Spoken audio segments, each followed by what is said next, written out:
Hi guys, in this video, I'm gonna show you how to change your name in your Google Meet. So first, head into meet.google.com.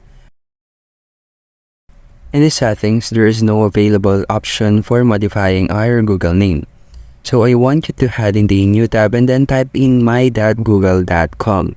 And then after typing that in, you will see this interface. And this is the window for Google Meet.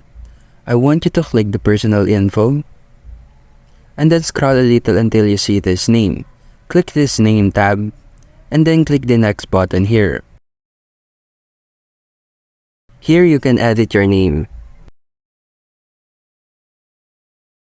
After deciding the name for your account, just click the save button. That's how you can change your name in your Google Meet. Let's reload this.